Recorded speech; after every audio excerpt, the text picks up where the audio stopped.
everyone, and welcome back to the archive. I am your instructor, the Dream Keeper. Today we are diving back into the story of Claire Nunez, and I am very sorry for leaving this for so long. The reason I haven't returned to her story is because of just how long the first part is. And the amount of work that went into making that episode was just too draining. Which is why I did the theory videos as a bit of a calm before the storm. Something easier to do while I worked on the Claire video, which I forgot about. But then those blew up with the Bular video. But then those blew up with the Bular theory video becoming my most viewed video in my whole channel. So I put two and two together and continued making those videos, which brought me to where I am now. Thanks, by the way. But after more than a year, I think it's time to pick up where I left off, and inform all of you that my schedule will consist of one Trollhunter video per two other unrelated videos as a heads up for the future, and a reminder that I have not left Trollhunters behind. I'm still doing Trollhunters, I'm just wanting to do other things as well.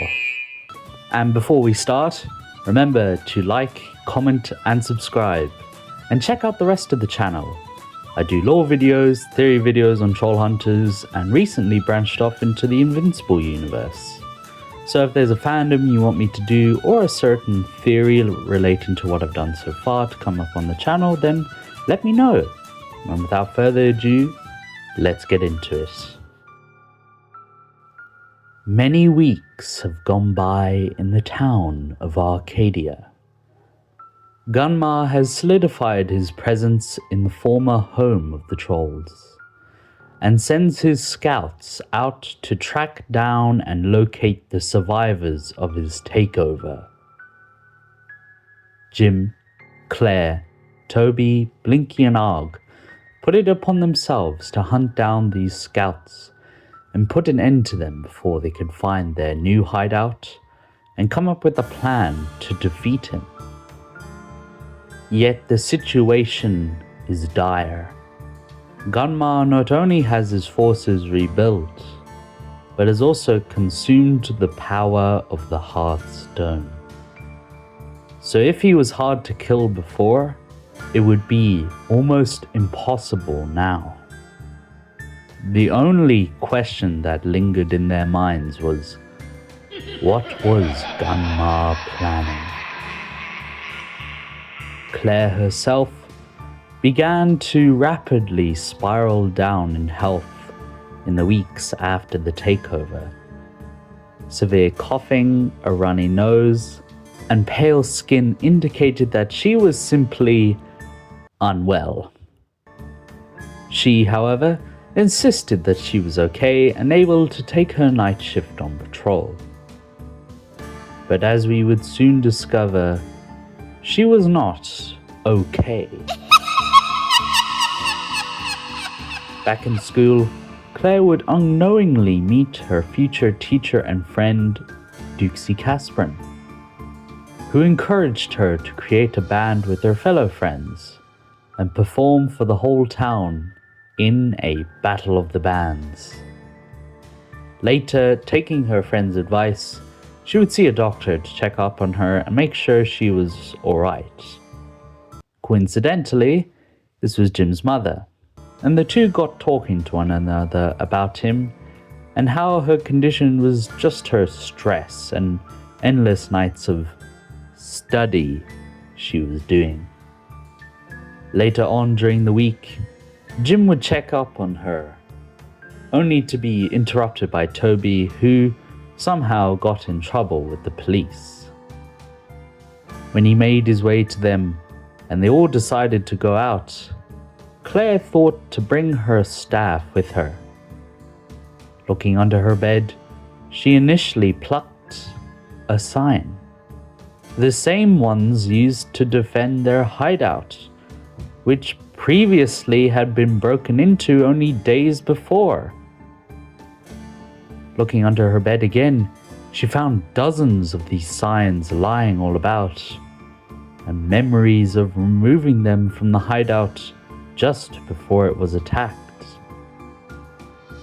She had no idea, but in truth, it was not her in control at this time.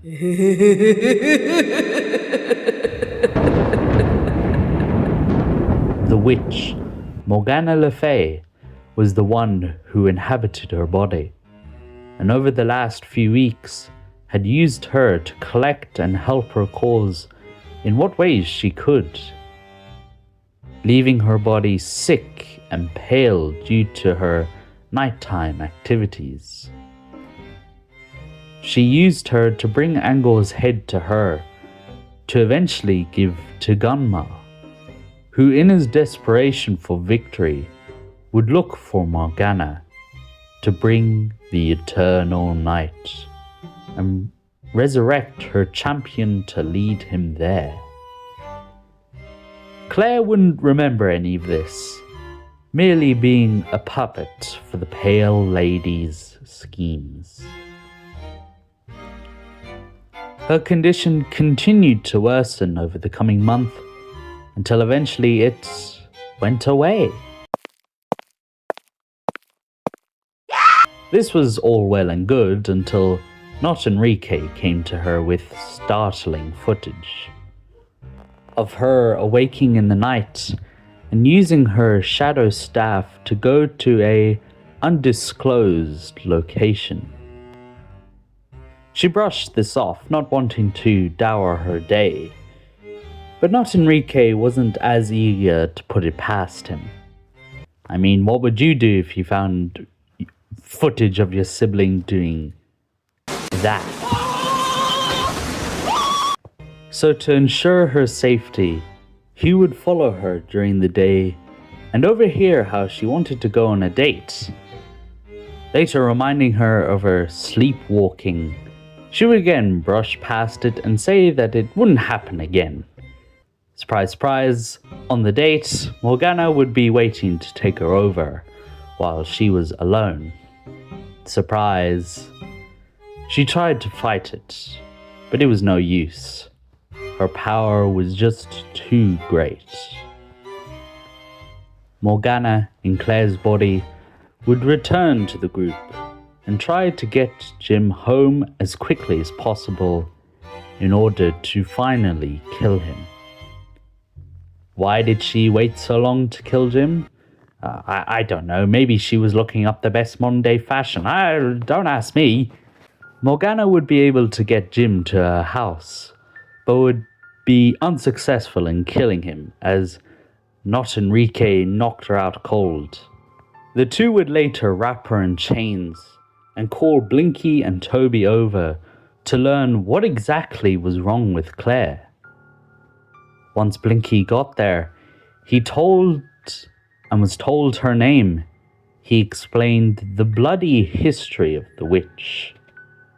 Morgana was formerly the student of Merlin, but turned her back on her master and helped Gunma during the war to bring the eternal night to fruition.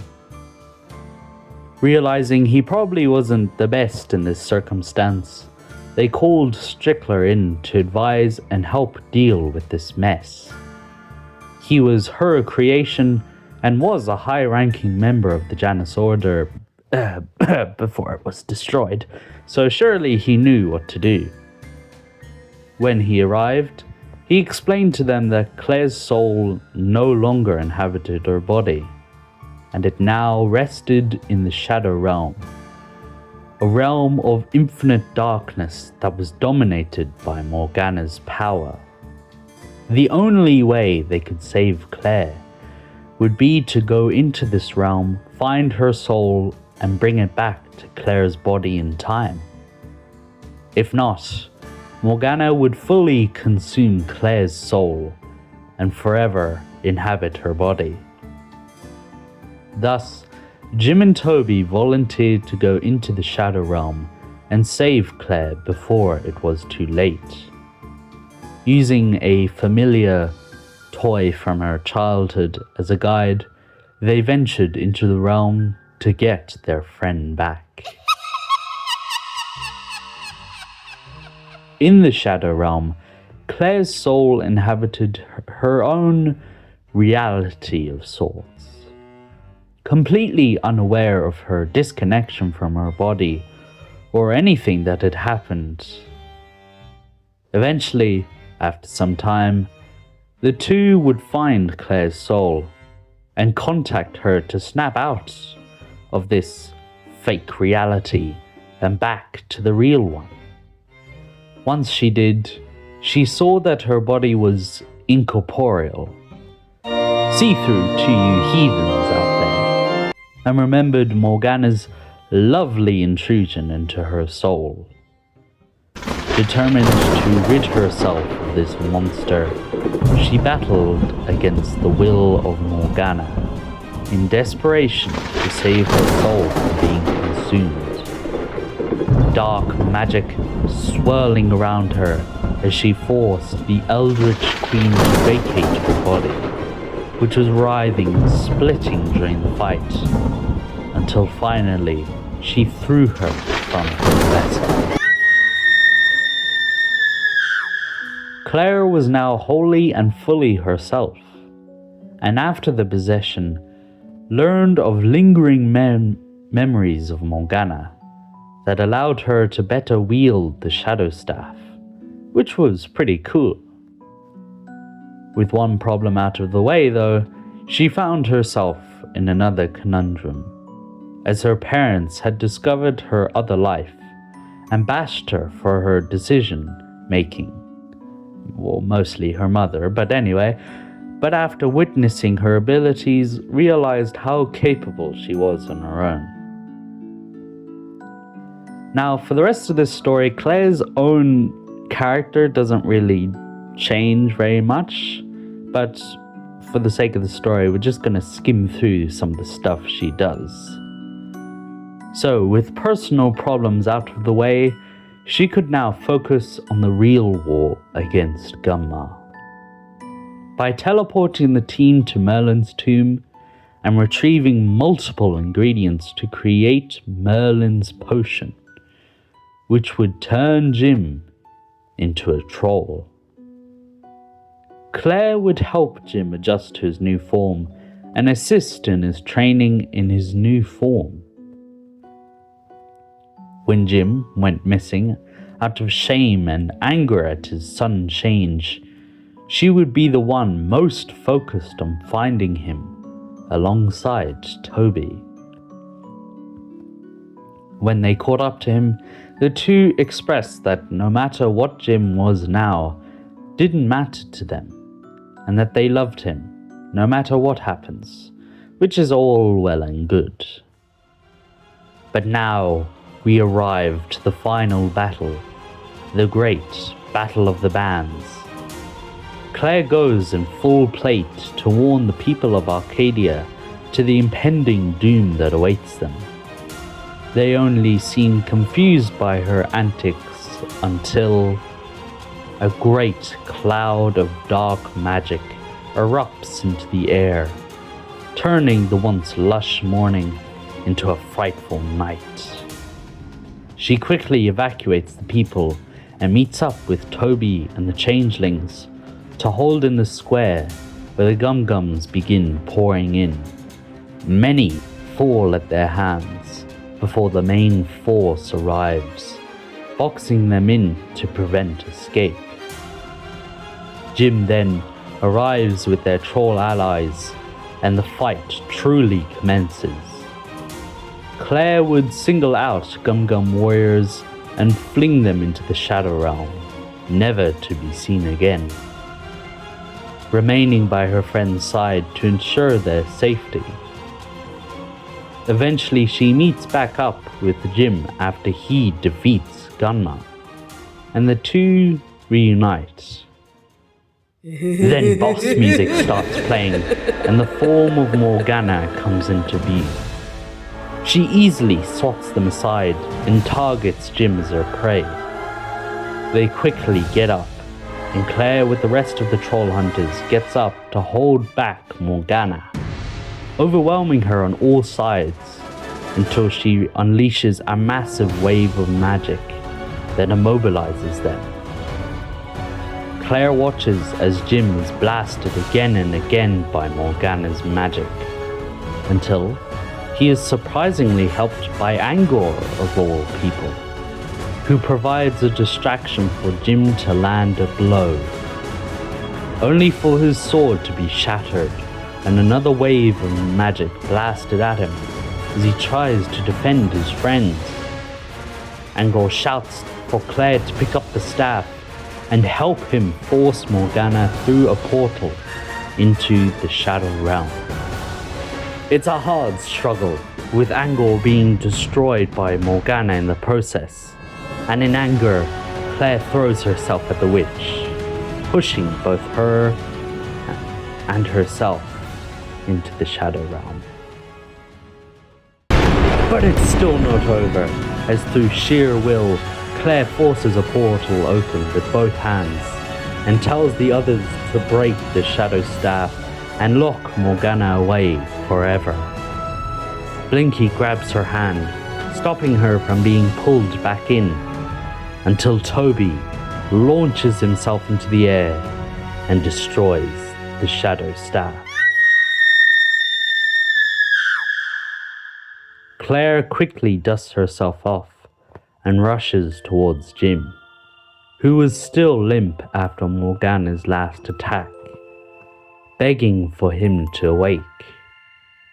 Jim slowly opens his eyes, and the team embrace each other in celebration as both Morgana and Gunmar are finally gone.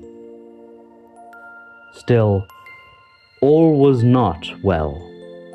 Troll Market was utterly destroyed, and the trolls needed a new home. And so Jim, Merlin, Nomura, and Claire would accompany Blinky in helping relocate the trolls to a safe place where they might rebuild and grow anew. Jim asked Claire if she really wanted to go, and she insisted that where he went, she would go with him. And taking one last look at their remaining friends and family, they walked off, intending to find a new future. That's it for today. Join us next time in seeing what befalls Claire on her journeys, and see what becomes of her in A Wizard's Tales of Arcadia. Merlin's